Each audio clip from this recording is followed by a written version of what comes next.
Энэхүү бүтээлээр түүхт 100 жилийн ойн тохиож байгаа. Завхан аймгийн Төлөвтэй сумын сургуулийн анхны гал голомтой хизээ хаана асаж бадмалсан. Анхны сурагч төгсөгчдийн төлөөлөл ямар хүмүүс байсан талаар өгүүлэхээс гадна тус сургуулийн түүхэн хөгжлийн явцад хэрхэн нүүж суурьсан. Төр нийгмийн зүтгэлтэн, эрдэмтэн, мэргэд, түмэн олонний танил болсон алдар гавьяатнууд хэрхэн төрж, улс орны хөгжил цэцэглэлтэнд хувь нэмрээ оруулан багтан гавья байгуулж ирсэн талаар түүхэн үннийг өгүүлэх болно.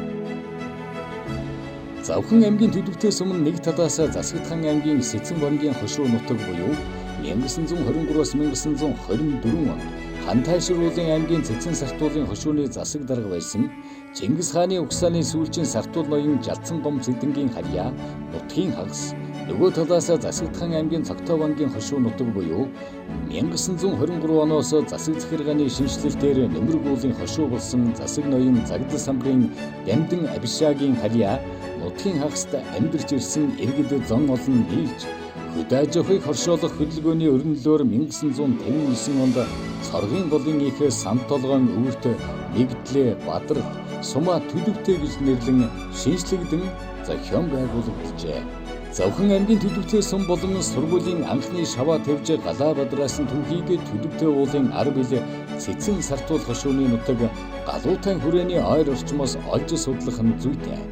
Ингэж судлах учир буйгч эрдэмтэн судлаачдын хөдлөшгүй судалгаагаар нотолж байгаа юм. Түүх өртөөлсөн 100 жил.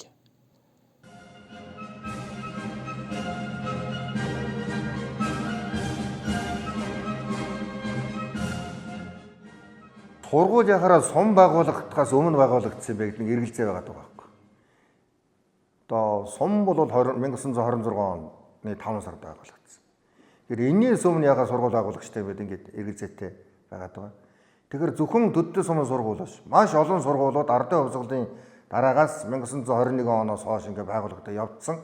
За тэрний нэг нь бол 1923 оноос ихүүсгэр нь тавигдаад 25 онд одоо зохион байгуулалтанд орж Ардын баг сургууль гэж зохион байгуулалтанд ороо явсан Төлөвтэй сумын сургууль шүү. Тийм учраас энэ сургууль бол сум байгуулагдахаас өмнө байгуулагдсан гэдэг дээр эргэлзэх зүйл байхгүй.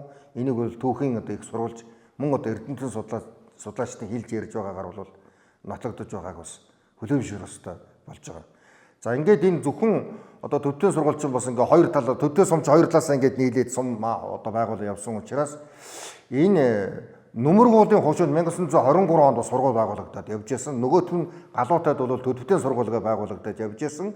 За ингээд энэ Төлөвтэйд байгуулагдсан сургуулийн одоо улбор нь үргэлжилсээр энэ 100 жилийнхтэйгээ золгож байгаа гэдгийг бас хэлхийг хүсэж байна.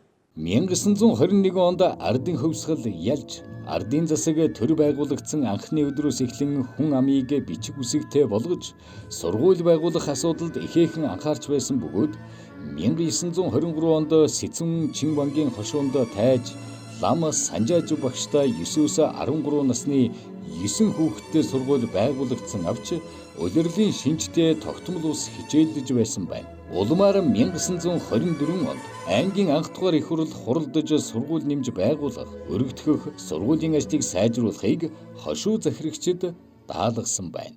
1925 онд тухайн үеийн Засагдхан аймгийн сүүлийн нэр нь бол 24 оноос Хантай ширүүлэн аймаг болсон. Хантай ширүүлэн аймгийн Цэцэн сартуул хошууны одоо тамгын газрын дэргэд Галуутай хүрээн дээр 25 хүүхэдтэй төр сургууль байгуулсан одоо ийм материал байна.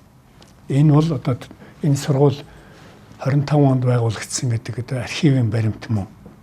25 оны энэ сургууль бол хавар 5 сараас 9 сар хүртэл хичээлдэг төр сургууль. За боловсролын түүхэнд бол төвгөрөө байгуулсан Ардын сайн дурын сургууль гэдэг нэртэй ийм сургуулийн одоо хэв шинжид багтдаг ийм төр сургууль байжээ. 1924-өөс 1925 оны үед Сэцэн сартуул Нөмргүүлэн хошуунд 25-аас 30 орчим хүүхэд бүхий сургууль байгуулагдаж байсан бөгөөд Галуутай хүрээнээс хойш орших уулын өвөрт хошуу тамгын газрын дэргэд сартуул ноён Жалцсан гом Цэдэнгийн дэмжлэгтэйгээр байгуулагдсан хошуу танхим нь одоогийн Төлөвтэй сумын ерөнхий боловсролын сургуулийн анхны гал голомт болсон түүхтэй юм. Түүнчлэн Монгол улсын хөдөлмөрийн баатар Монгол улсын Гавьяат багш давг нь 1927 оны түүхэн баримтыг хөдлөшгүй үнэн тод томрон дүрсэлтэйгээр тэмдэглэн үлдээснийг хүргэе. 1927 оны зуны тэр өдөр маш дулаахан өдөр болж өдөө дунд орчим намуухан салхи баруун тагаас үл мэдэг сэвэлзэн. Галуутад толгон шилээс нааш улаан дарцаг намирч сайхан аялгуу дууг нарийнхан цээл хоолоогоор цуурайтуулан дуулж тоос манруулан хатруулсаар яваа олон хүмүүсийг дүүгээ үүрч сэтгэл хөдлөн ажиглаж зогсноо. Олон морьтой улс ойртон ойрцоор сүртэй тугийг мандуулаад сүрлэг жагсаалаар явцгаая. Сүүлийн үеийн хөрөнгөтнийг сонин устгаж дарцгаая гэж дуулаад бидний хажуугаар өнгөрөх нь цөм улаан хээр морь унаж хөх тэрлэг 3 сарстай Монгол гутал хэрэмний сүүл хадсан шар эсгий тоорцог өмсөж мөрөвчтөө суран бүс бүсэлсэн нь дандаа хүүхдүүд 2-3 том хүн байлаа. Энэ нь Сартуул хошууны нугын голын жасаа тамгын газрын дэргэдэх танхимыг хүүхдүүд хийдийг үзэх ажлаар ирсэн нь энэ байлаа. Тэд энэ ажлаа гүйцэтгэж голын дэншдэр том жижиг асар майхан барьж бүтэн хагас өдөр болов. Бид түүгээр явж элдвийг сонирхон. Тэнхимийн хүүхдүүд багш нар нь сайхан зантай. Идэж яваа боо борцог яотон зэргээсэн өгнө. Дараа нь хүүхэд бүр улаан шугамтай жижиг шар хавтгай мод гаргаж өвдөг дээрээ тавьж алтан шар биерийг дөрвөлжин нянтаад нийлэн дэвтрэлсэн муутуу цаасан дээр багшийнхаа хэлж өгснөөр соёл цэтэл бичцгээх нь сэтгэлд сайхан санагдаж эднэр шиг бичигтэй болох юмсан гэдэг бодол төрүүлнэ. Тэнхимийн хүүхдүүд буцах болж ээлтгэн ялдам зан сайтай багш нь бичиг номтой хүн болоорой гэж биер нянта хоёрыг өгч явсан билээ. Энэ үеэс би тангад номд ямар ч сонирхолгүй болж эгэл ардын жирийн амьдралаар эрдэм номын гүн учрыг тайлах урам зориг орж бичиг сайн мэддэг хүнээр Монгол бичгийн цагаан толгой заалгаж ихэлсэн юм да гэжээ.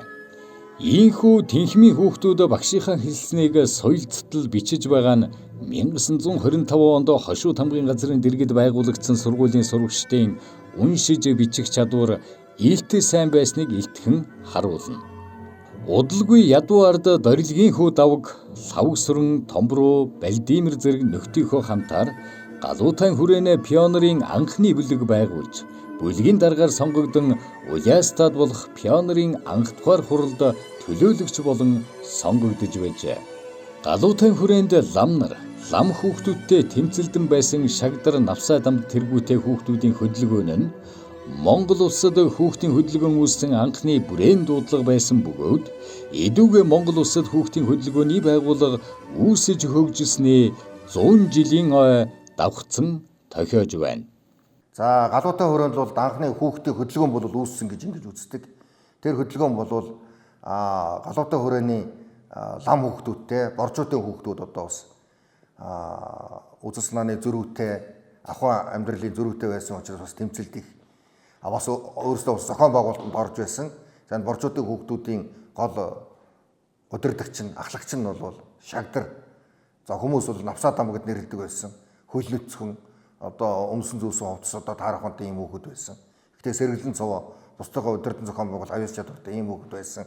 За лавгсран гэдэг бас хүүхэд байсан. Энэ бол бас бусдыгаа удирдан зохион байгуулж за тэр одоо жасаар явж боо борцог одоо хүнд хэрэгтэй юм юу вэ? Энийг одоо оолж найз нөхдөд өгдөг ийм хүүхэд байсан байгаа. За мөн одоо бидний сайн мэдэх дорилгийн давг энэ одоо хөдөлгөөнд ороод явж байсан.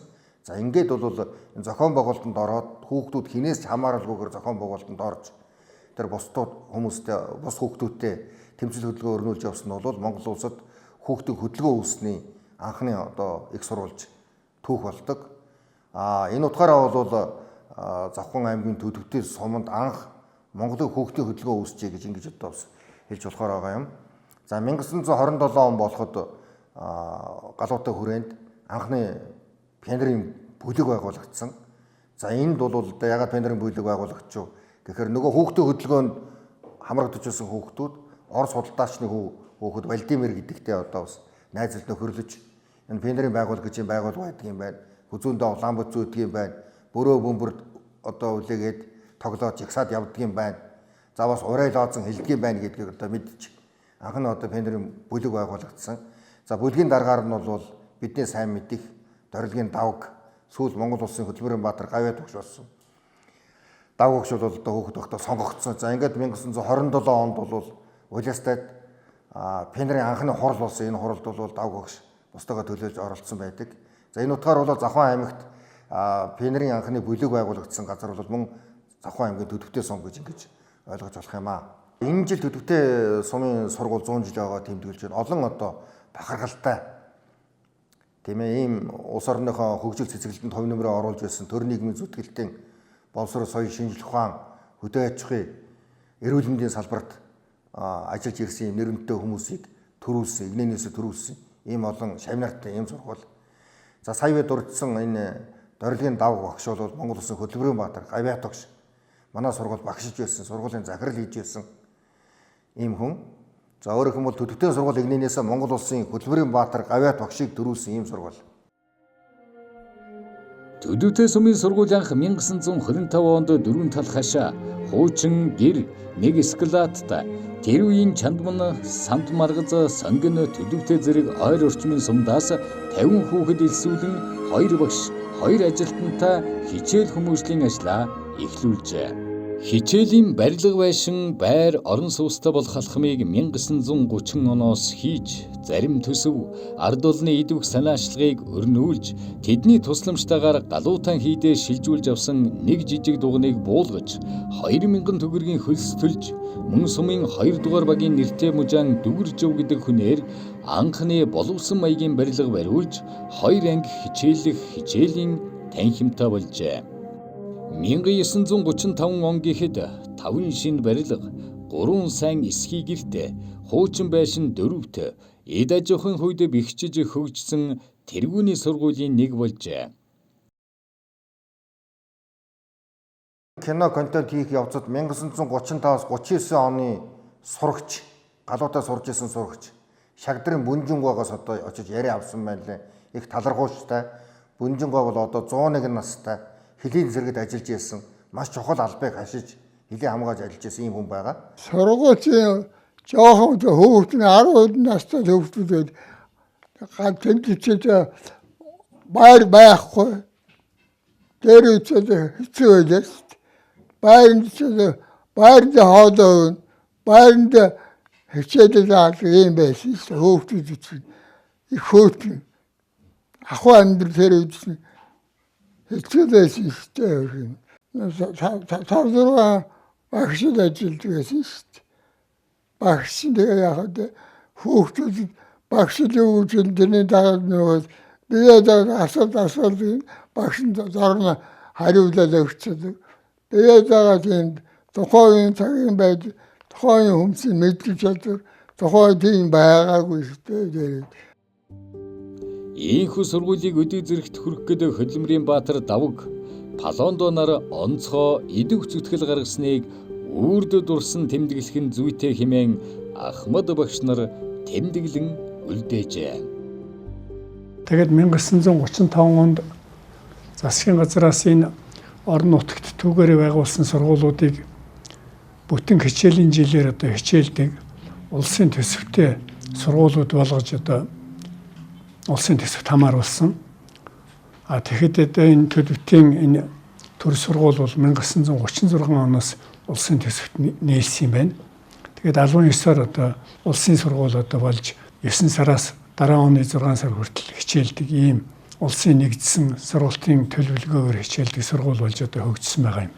Тийм учраас Төдөвтэй сумын сургуулийг бол 1925 онд үүссэн энэ одоо төр сургуулийнх нь одоо түүхээс эхэлж галуутын хөрөн дээр өссөн энэ одоо сургуулиас нь эхэлж 100 жилийн ойг нь тэмдэглэх нь түүхийн одоо бодит үнэнд одоо нийцнэ гэж энэ 2007 онд гарсан 80 жилийн ой ном за 2017 онд гарсан Төдөвтэй сумын 90 жилийн ой номон дээр яг энэ материалыг одоо давтаж оруулсан байгаа. 1936-аас 1957 онд Төдөвтэй баг сургууль 498 сурагчид баг боловсрал олгож ерөнхий боловсролын дунд сургууль хөдөө аж ахуйд үед шилжүүлжээ. За мөн болвол бас аймгийн засаг дарга байсан Бэгзэн очирготой бас яриа өгсөн байна лээ. Тэгэхээр энэ 1952-аас 56 онд галуутуудад байсан сургууль 56 давнтад нүүж ирэхэд бидний сайн мэд Монгол Улсын анхны ерөнхийлөгч Бонсолмагийн очирбат аймгийн засаг дарга байсан Бэгзэн очирбат дээр нь цэрэг өвгний дамжин сүрэн нарын одоо хүүхдүүд энэ дэр төгссөн байдаг. За энэ утгаар нь авч үзэх юм бол галуутайгаас давнтад шилжих энэ явцад 4 жил төдөвтэй сумын баг сургууль суралцсан анхны ерөнхийлөгч Монгол Улсын анхны ерөнхийлөгч Бонсолмагийн очирбатын сурч байсан сургууль. Энэ утгаараа захны төдөвтэй сумын сургууль бол Монгол Улсын ерөнхийлөгчийг төрүүлсэн ийм сургууль. Би 1952 онд 1-р ангид орж исэн. Би бол уул нь 50 онд орох ёстой хөлт байсан. Тэгээ сургуулиас тэр үед чинь бас их дуртай биш. Нэг 2 дугаарт манай өөрийн төрсөн дүү одоо надаас 2 дүү байсан. 8 хүрэхээр нь цуг сургуульд оруулна гэд би 10-тай дүү 8-тай орж байсан. За манай сургууль бол тухайн үедээ нэлээд тийм одоо тогтсон сургууль байлаа. Бас нэлээд олон жил урд нь ажиллажсэн сайн багш нартай ийм сургууль байсан. Сургуулийн барилга гэж одоо ухаан нэг дан тэгсэн мөртлөө нэлээд урт одоо ногоон дээвэртэй их том сайхан цонхтой. Тийм учраас сумынхан ногоон барилга гэж нэрлэдэг байсан. Ийм сургууль бид анх сурж байлаа. Анх сургуульд ороход манай сургуулийн захирлаар давг гэж хүн дорилгийн давг гэж багш байсан. За давг багш сүүлд нь гавьяат багш, ардын багш бүгд найрд Монгол улсын хөдөлмөрийн баатар цолыг хүртэл авсан ийм алдар цуутай Монгол орон даяар мэдэх ийм хүн байсан. Ангийн багш Ягаан гэж хүн байлаа. За ангийн багш бол одоо энэ төдөвтэй сум энэ соргын төвд хүртэл амьдарч байсан. Сэрэн гэдэг хүний гэр бүл Ягаан гэж эмэгтэй багш байсан. Ингэж анх сургуульд орж байлаа. За галуутайн буюу төдөвтийн баг сургууль бол тухайн үедээ маш материалгүй сайтай ийм сургууль байсан. Сургууль бол 5-6 өрөө бүхий сургуулийн одоо танкмуудтай, гал тогоотой, 2-3 эсклааттай, 2 зэрэг одоо багш нар суудаг ийм байртай ийм мундаг сургууль байл. Тэгээд ингээд сумын төв дээр чинь бид нар чинь ерөөсөө эмэгтэйчүүд нь ногоон дайлан дээлтэй. Тэгээ даавн цүнхтэй. Тим юутай явдаг. Тэгээд нэг айлаас 2-оос дээш хүүхд сурвал юу дотор байрнаас хоол өгдөг байсан. 2-оос дээш хүүхдтэй айлын нэг 2 нь одоо дотор байрнаас гэрээсээ явж дотор байранд ирж хоол аддаг. Тэгээд идэж явах юм ховор байсан болохоор тэр голцоо мантуу өгдөг. Өглөөний санд манай сургуулийн тоогооч Дондой гэдэг их сүрхий ажилсаг тийм хүн байсан. Тэгээд мантуугаа авчаад гэрээдөө явж байхдаа нөгөө дотор байрны хүүхдүүд бас өсгөлэн байдаг болохоор мантуугаа тойгдуулцдаг. Нөгөө тохойрон зохиол мантуу нь хоол үсрэхээр нөгөөдгийг аваа зовтоочдаг. Тэгээд мантуугаа алдахгүй тулс нэлээд хичээж явдаг байсан. 1957-оос 1959 онд төдөвтэй сумын галуутайн хүрээнд тогтчиж төвлөрсөн боловч газрын хөрс, элсний нүүдэлд автан сумын эдийн засгийн хөгжилд таагүй нөлөөлж зам харилцаа хөгжөхөд бэрхшээлтэн дээр сумын төвийн айл өрхийн ажид хөрөхөд болон соёл үйлчилгээнд хүндрэлтэй байсан тул галуутайн голоос сумын төвийг нүүлгэж довонтойд шилжүүлэн суурших болсон тул сургуульч мөн нүүдэлсэн байна. За манай сум угаасаа одоо шашин шүтлэгтэй их холбоотой олон жил тэнд одоо хүрээ хийд байсан учраас сүмсүүд их шашин шүтдэг бас нэлээд бөглөв эргэн тойрон элсээр хүрээлэгдсэн учраас машин явдаггүй гэрэл чийдэн ч бүр байхгүй ийм сургууль ийм одоо сум байсан. Дээд газараа шийдвэр гарч манай сумыг нүүлгэх өөр газар шууршуулах шийдвэр гарч 1956 онд биднийг 4-р анги төгсөх жил сум нүүсэн. Цэцэн уул гээд байгаа одоо энэ сум бол тэгшийн артиллтай зүгээр суурин газар байсан. Тэр тэгшийн артиллаас дээх нь байцагддаг газар сум нөхөр болж хамгийн түрүүн бидний одоо сургуулийн 4-р анги төгсөх хүүхдүүд 3 гэртээ тэнд очиж буугаад тэнд одоо тэр сумын хоршооны хашаа барих янз бүрийн ажил хийнгүүтээ төгсөх шалгалтаа өгч байсан. Остоо шинжилж байгаагүй хэвцэд суугаад одоо тэгээ өгч байсан зүйл бол санаанаас гардаг юм. За ер нь сумын төв тэр үеийн сумын төв бол бас юм ховор амьдрал тарчигдуу ягаад гэхээр дэлхийн 2 дугаар дан дуусаад тэг 5 6 10 хүрэхгүй жил өнгөрчээсэн юм ховор гурилууд даач ховор сургуулийн дотор байранд байдаг хүүхдүүд бас их өлсдөг дотор байранд дандаа адууны бохголцсон өгнө. Тэгээд л одоо бидний чинь үед сургуульд эхлээд харандагаар бичдэг байсан. Сүүлд нь ширнээлээр бичдэг болоход ухаан ширнээл олдохгүй хортой харандааны балд зорж усан дуусгаад ширнээл хийж бичих жишээтэй. Үзэг цаас их овор. Тийм учраас төвийн сурж байсан хүүхдүүд бол цаасаа их хэмндэг, үзгээ хайрладаг. Ер нь тийм бас аривч гамгч тийм байдал бол биднүүдийг нэлээд сургасан юм. За тэгээд олон төрлийн хүмүүжлийн ажлууд их явагддаг байсан. Сурагчийн дүрм, сурагчийн пианерын тангараг гэсэн одоо чанга дүрм заавруутай тэр үгдэг мөрдөн сах ийм үүрэг даалгавартай юм байсан. За тэгээд 4-р анги төгсөхдөө бид нар аймгийн төвөөс ч ерөөсөө машин очдгоо морин өртөтэй байсан учраас бид нар 4-р анги төгсөхдөө бүгдээрээ морь унаад 3 гэртээ. Тэгээд хичээлээ өгөхдөө байж тээ. Ширээ сандалгүй учраас ингээд илгээр газар хөвтөөд доор нэгээр номоо тавиад тэгээд ингээд шалгалтаа өгөөд их ч одоо бас 2 3 усын шалгалт авсан шүү дээ 4-р ангид чинь монгол хэл бичиг түүх мөнх энэ төр гэл. Тэгээд зарим нь нөгөө цаасан хийсчихэд араас нь гүйгээл бөөн инээдтэй хөгжилтэй тийм л байдлаараа ялсан. Ер нь тэгээд бас 30-аа түүхтэй тэрэн дотроос Юрка гэдэг охин байсан. Тэрний ээж нь цэцэрлэгт тоогооч хийдэг. Тэгээд бид нар шиг хичээл тараалаа. Цэцэрлэгийн хүүхдүүдийг хоолоо бардгүй их элбэг дэлбэг байсан юм. Очоод цэцэрлэг дээр очоод сүйтэй будаа, хайлмаг энэ төр чинь бид нарыг эдцгээгээд тэнд очиж баахан хоол идэж авцгаадаг. Их л ажилсаг юмд их аригч гамтай юмыг их хайрладаг. Ер нь одоо аригч, арвич, хямгаж занг бол ер нь бид нар баагангаас л одоо эхэлж сурсан. 4 төгсгöd сургууль зугад тэр одоо дотор байрны нөхцөл байдал хүмсүүдийн амьдралын одоо хүн хэцүү тарчгаас болоод бид нь бас нэлээд тийм хатуу хэцүү үеийг давсан гэж боддгийн хувцсагтл одоо өстэй дээлнээс өөр хувцсгүй өстэй дээлийг хэдэн өвөлч өмснө өнгөн урагтал зарим хүмүүс цагаан хийдээлтэй.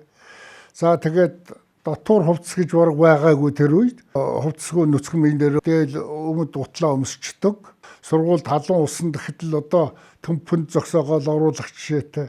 За гэвч тэр үед нэг авууштай манай багш нарын ажиллагаа их сайн хүүхэд үртэй үнэхээр сайн ажилладаг байсан. Хүүхдүүд тэр үед их орогддог байсан. Гэрээ санаж. Тэгээд л одоо морин өртөөгөөр багш нар явж араас нь авчираа сургадаг. Иймэрхүү л одоо цаг үе байсан тэр үеийн хүүхдүүдийн итгэх санаачлага бас их сурахын төлөөхт мэрэгжээс хүүхдүүд манай ангийнхан байсан юм байна лээ. За ингээд энэ сургуулаа 1956 онд төгсөөд аймагт ирсэн. Төдөвтийн баг сургуулаас би эрдэм ном анх сурж үг үсэг нүдэлж үг холбож сурахаас гадна амьдралыг тэнд их сурсан байгаа. Миний одоо амьдралын анхны их сургууль гэж тооцдог.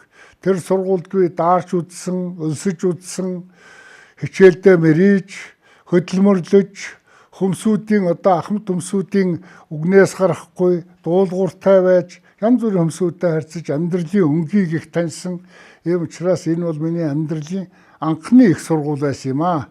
Тэр 4-р анги төгсгöd олж авсан миний хүмүүжил, миний мэдлэг чадвар, миний энэ өнөөдөр хүртэл амьдарч явсан бүх замын маань бат суур одоо суур нь болсон юм аа гэж би үздэг юм.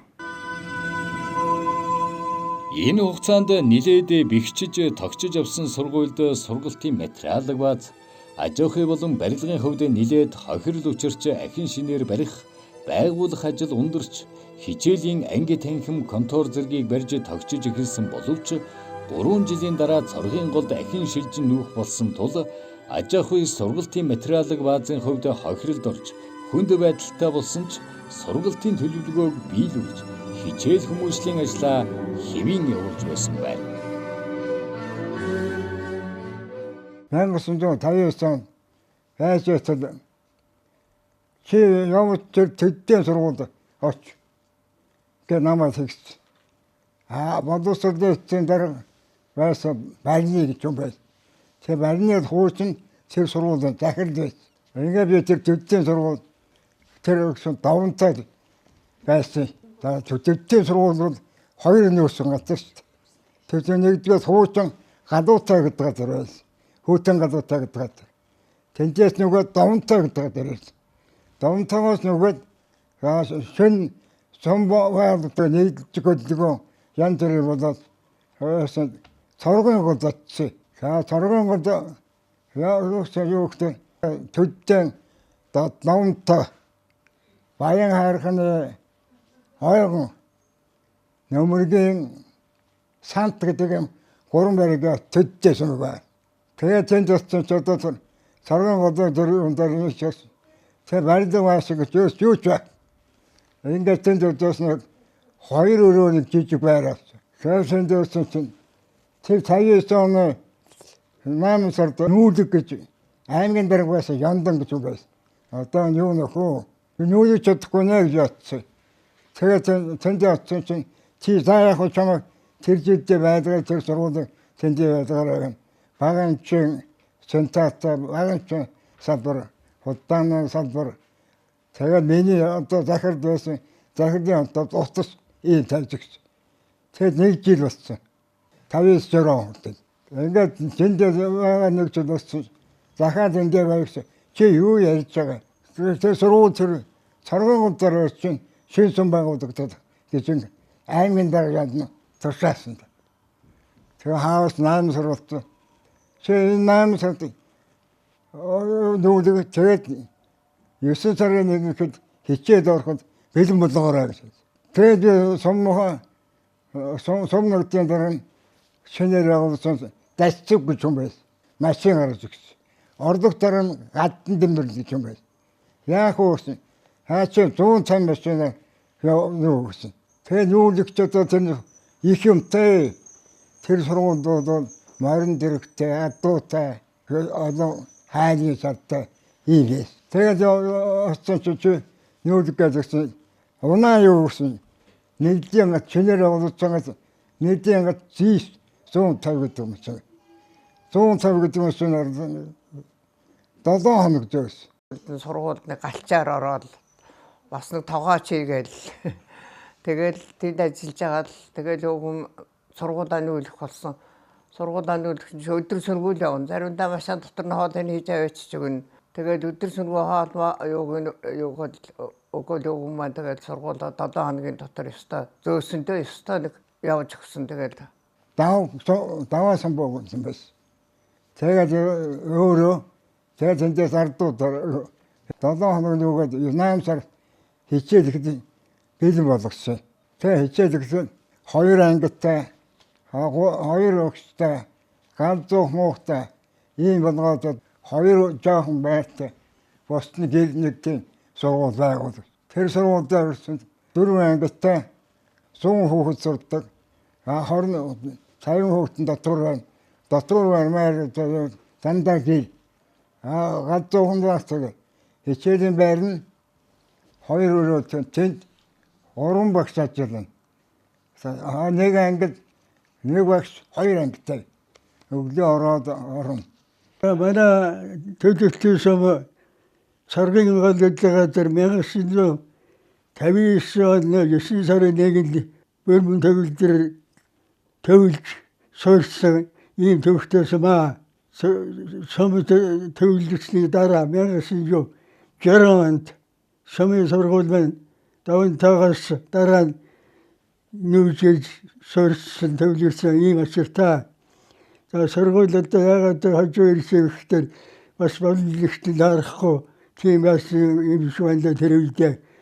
Тэгээд нэгдлээс сургуулийн бүх танаг хэрэгсэл бүх зүйлийг ашигтайж ирэх онлог машинаар бол миний нэгдлийн даргын хувьд одоо хаагч өгч сургуулийнхаа бүх материалыг мөрөн дээр бүгдийг тавьчихсан ийм одоо та Засаг захиргааны шинэ хуулиар төдөвтэй нөмрөг сумын хагастай нийлж нэг сум болж цоргийн голд суурьшин төвлөрөх болсноос төдөвтэй сумын сургуульч нүүдлэн цоргийн голд суурьшжээ. Олон сайхан алдар гавьяатай хүмүүс тэнд суралцж төгсөөд улсын орондоо одоо хөдөлмөрлөж гавьяа шагнал өндөр гавьяа шагнал алдар цол өртсөн олон хүмүүс байгаа. Жишээл одоо сүүлийн үеийн төгсөгчнөөс одоо Монгол улсын ардын багш Пилжээг онкодо гэж хүн байлаа. Монгол улсын гавьяа тасгалжуулагч Хангай Намшир гэж хүн байлаа. За Монгол улсын шинжлэх ухааны академич Надмидын Бэгз гэж хүн байна. За Монгол улсын шинжлэх ухааны академийн гишүүн академич Бүдээбазрын Авид гэж хүн байна.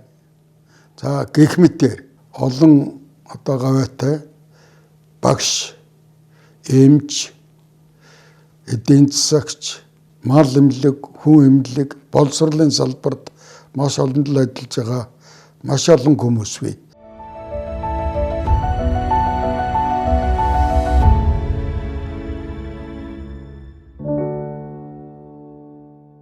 За дараагийн хүн бол энэ цахим кантонд бас орж энэ сургуулийн үүсэл хөгжил түүхийн тухай ярьсан байна лээ. Энэ хүн бол миний багш Надмидын Бэгз багш байгаа. За Бэгз багш бол энэ боловсрол судлалын чиглэлээр хамгийн өндөр одоо цол хорвигийг хүртсэн тийм үндимжийг авсан ийм хүн. Тэгэхээр Бэгз багш бол шинжлэх ухааны гавьяа зүтгэлтийн шинжлэх ухааны доктор, профессор, академич ийм цолтой.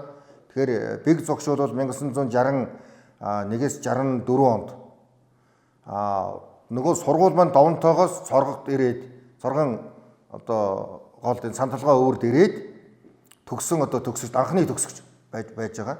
За Бэгз багш бол боловсролын хүрээлэнгийн захирал хийж ирсэн. Тэр утгаар бол сургуулийн хөтөлбөр төлөвлөгөө үнэлгээ багшийг хөгжүүлэх асуудал энэ бүх зүйлийг одоо хариуцаж явж ирсэн. За 90 оноос өмнө одоо боловсролын хөгжил цэцэглэгт ямар байсан? Тэр бол энэ Бэгз багштай холбоотой. За мөн 90 оноос хойш бол 1990, 91, 92, 95 оны боловсролын хуулиудыг одоо боловсруулах ажлын хэсгийн гол ноёноор болж байсан. Дээр нь бол төрөөс боловсролын талаар баримтлах, бодлогын баримт бичгийг боловсруулах гол одоо хүн болж ингэж ажиллаж ирсэн байгаа. Дээр нь манай Бэгз багш бол боловсролын болон шинжлэх ухааны 40 гаруй одоо эрдэмтэн докторуудыг эрдмийн ажлыг удирдах бэлтгэж гаргасан. Тэр утгаараа бол боловсролын салбарын хүний нөөцийг бэлтгэсэн. Тэр утгаараа боловсролын чанарыг сайн байхад одоо хамгийн гол түүчээ болж явж ирсэн ийм хүн байгаа.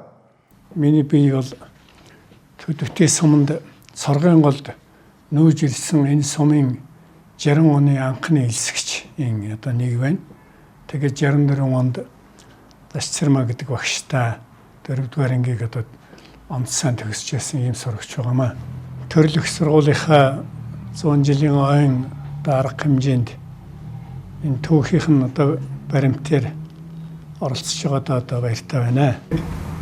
Материалс үзэхэд Сахун аймгийн боловсролын газрын дарга улсын гавьяат багш Маазар багшийн надад одоо бэлдэж өгсөн материалс үзэхэд одоогоос 20 жилийн өмнө сумын одоо 80 жилийн ой тэмдэглэх үед би ийм алдартнуудын үлгээ нутаг гэдэг одоо ном бичиж энд анх одоо төдөвтэй сумын одоо сургуулийн түүхийн материалыг оруулсан. Энэ материал бол надад төдөвтэй сумын одоо Ахмад багш Баасандорж гэдэг хүний өгсөн материал дээр тулгуурлаад тэгээд одоо архивын баримтаар баяжуулж бичсэн ийм одоо ном байгаамаа. Төдөвтэй суманд цоргын голд нүүж ирсэн энэ сумын 60 оны анхны элсэгч энэ одоо нэг байна. Тэгээд 64 онд Дашцэрмаа гэдэг багштай 4-р ангийг одоо онцгой төгсөжсэн ийм сурагч байгаамаа. Тэгээд энэ сургууль сурч байсан улсуудаас академич Монгол улсын шинжлэх ухааны академийн жинхэнэ гишүүнээр сонгогдсон академич нэг байна, миний бие байна. За энэ суманд сургууль сурч байсан надаас гадна бол хөдөө аж ахуйн шинжлэх ухааны доктор, Галдан Дэмбэрлийн Туван Сүрэн гэж доктор байна. Давгийн Нансалмаа гэж техникийн ухааны доктор байна. Баттөр гэж Банзарагчийн Баттөр гэж энэ биологийн ухааны доктор байна. Мөнгө туул гэдэг одоо Төдөвтэй сумын сургуулийн захирал байсан Гомбожуу багшийн охин техникийн ухааны доктор хүн байна. За Далхачуу гэдэг одоо хөдөө аж ахуйн их сургуулийн багш профессор Доржийн Далхачуу гэж эдийн засгийн ухааны доктор байна. Гончигчуугийн Юмчмаа гэдэг энэ Монгол улсын их сургуульд багш боловсрол судлалын доктор, Нацаг Доржийн Баатар Очир гэдэг одоо миний шав энэ Төдөвтэй сумын одоо сургуулийн төгсөгч, Хөвсгөл аймгийн боловсролын газрын даргаар их олон жил ажилласан ийм одоо доктор, боловсрол судлалын доктор байна. Бэгзийн Анх хоёр гэдэг одоо миний хүү боловсрол судлалын доктор гэдэг ингээд ийм олон доктор Төдөвтэй сумын одоо төгсөгч байгаа. Яг Төдөвтэй сумын Харьяат гэвэл одоо энэ бүртгэл дээр бол 27 доктор, шинжлэх ухааны 5 доктор, одоо 2 академич одоо байна л дээ. Төдөвтэй сумын өөрийн одоо Харьяат эрдэмтэд гэвэл.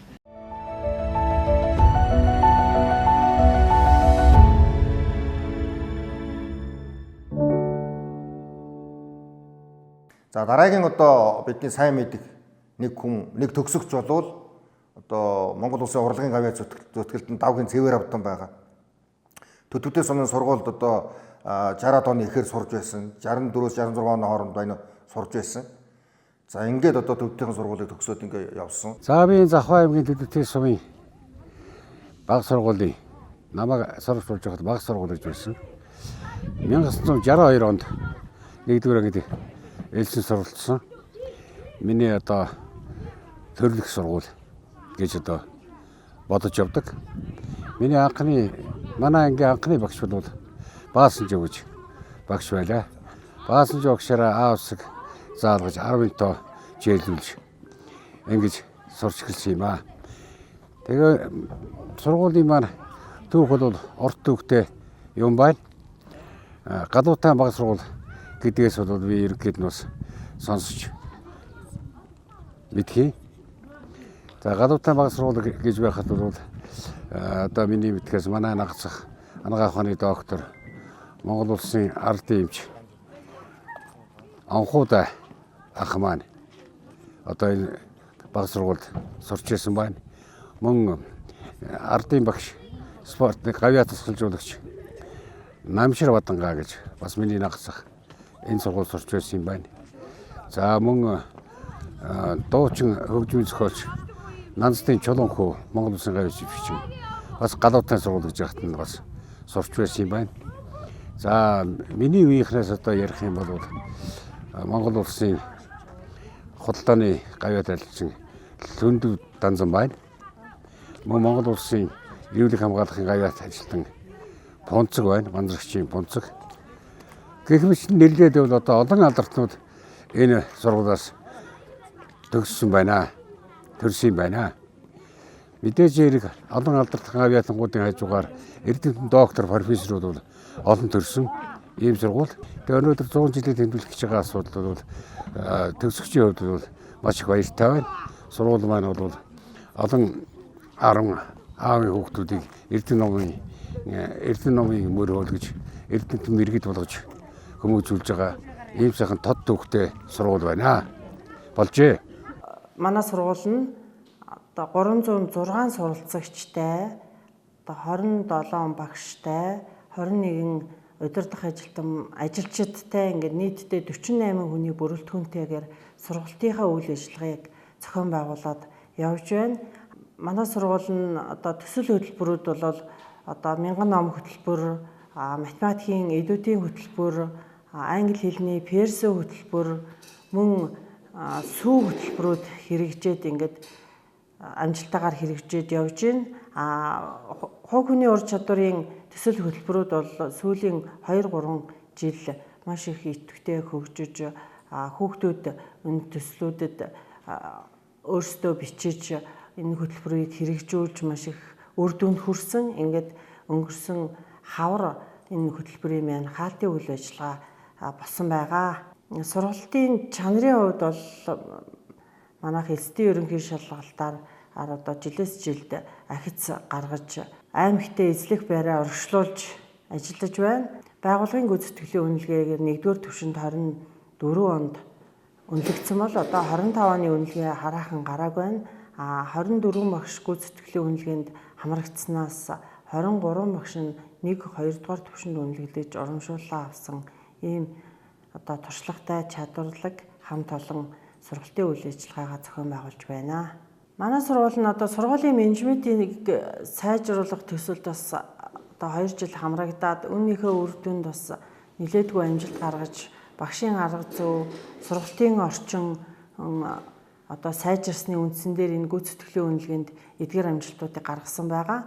Тэгээд цаашид бид нар бол ерөнхийдөө багшийнхаа чадваржуулах, хүүхдүүдээ одоо хөгжүүлэх, бүсийн одоо төв сургууль болохоор зорин ажиллаж байна. Сургуулийн маань түүхийг өгүүлсэн 100 жилийн үйл ажиллагаа зохион байгуулагдаад явж байна. Ингээд үе үеийн төгсөгчид, үе үед багшилж байсан багш нар хамтран ажилладаг эцэг эхчүүд та бүхэндээ энэ түүх 100 жилийн ойн баярын мэндийг хүргэж амьдралд нь аз жаргал, эрүүл энх, сайн сайхан бүгдийг хүсэн өрөөё. Сургуулийн маань түүх 100 жилийн ой тохиож байгаа. За үүнтэй одоо зэрэгцээд сургууль төгсөгчдийн холбоо гэж нэр байгууллага мэндэлж байгаа. За сургуулийн одоо удирдлага хамт олон энэ байгууллагыг байгуулах нь зүйтэй гэж үзээд одоо нийт төгсөгчдийнхээ төлөөлөлтөд уулзаж бид бүхэн бас энийг 4 сард энэ байгууллага анх байгуулсан. За байгууллагын маань одоо бүтэц болвол төгсөлтүүдийг хариуцсан 11 хүний бүрэлдэхүүнтэй удирдах зөвлөл ажилладаг. За ингээд тухайн анги хариуцсан зохион байгуулагчд гэсэн ийм бүрэлдэхүүнтэйгээр ажиллаж байгаа. За өнгөрсөн хэдийн одоо богино хугацаанд боллоо ч гэсэн одоо бид бүхэн сургуулийнхаа одоо төлөвлөсөн байгаа сургуультай бас нэгт хамтран ажиллаж энэ богино хугацаанд бас нэлээдгүй ажлыг амжууллаа. За одоо өнөөдрийн бид одоо төлөвлөсөн ёсоор бид бүхэн бас нэг 140 орчим сая төгрөгийн хөрөнгө оруулалт хандвийн үйл ажиллагаа зохион байгуулж сумынхаа сургуулийн ойд бэлэг барьж байна. За үүнээс одоо нэг 54 сая төгрөгийн хандвийг бит байдлаар одоо сургуульдаа хөрөнгө оруулж нийт төгсөгчд маань ингэж ажилласанд манай холбооны зүгээс баяртай байгаа. За энэ үйл ажиллагаанд манай үе үеийн төгсөгчд үнэхээр сэтгэлтэй, зүтгэлтэй сайн оролцож сургуулийнхаа ойд бэлэг барьсанд үнэхээр их баяртай байна. Та бүхэндээ бүгдэнд нь баярлалаа гэж төгсөгчдийн холбооныхаа хамт олонны өмнөөс хэлмээр байна. Сургуулийнхаа нийт үе үеийн төгсөгчд, багш ажилчид энэ сургуультай хамтарч ажиллаж байсан бүх хүмүүст 100 жилийн ойн баярын мэнд хүргье. Тэгэхээр манай хүүхдүүд, манай иргэд энэ одоо төгсөгчдөөрөө бахархах ийм сайхан 100 жил тохиож байна гэж ингэж ойлгож байна. Мэдээж 100 жилийн одоо ажлыг үнэлд үгэн зэгслээд 101 дэх жил хэрхэн яаж цаашаа эхлэх вэ гэдгийг энэ асуудал яригдана. Тийм учраас одоо манай сумын сургууль төгссөн төгсөгчд бас нэгдээ сургуулийнхаа өнгө үзэмжийг одоо олигтойхон болгох, цаашлаад одоо энэ төгсөгчтэй холбоо нэг удаа 100 жилээр зохион байгуулагдаад ингээ ажлаа өндөрлөхгүй цаашдаа бол энэ багшийнхаа хөгжлийн асуудлыг яах вэ? Сургуулийн орчин үеийн сургуулийн сургалтын орчин ямар байх хэвтэй юм бэ? Хүүхэд багчууд байна одоо юу үзэж харж таньж мэдснээр илүү хөгжлийн төвшөнд хүрэх үү? Манай сургууль одоо яг юун дээрээ суурилсан. Ялангуяа баг боловсрол дээр онцгой анхаарч тэнд хүүхдүүдийн сурах арга барилыг сайн эзэмшүүлж чадсанаар цаашдаа одоо үр дүнтэй суралцах юм одоо ажлууд явагдах байх гэж ингэж бодож байгаа. За бид сая бол аймгийн боловсролын газрын дарагтаа ярихад ер нь одоо бүсэн ойролцоо байгаа хэдэн сум дотор бол яг боломжийн гэхдээ хүний нөөц дээр анхаарах хэрэгтэй гэсэн асуудлыг ярьж байна. Энийг ч гэсэн одоо бид нар цаашдаа сайн ярилцаад энэ 101 дэх хичээлийн жилээс авахгүйла төлөвлөлтийн сургууль хэр зэрэг чанар шансаатай байх юм бэ гэдэг асуулаа яриад явах гэж байна.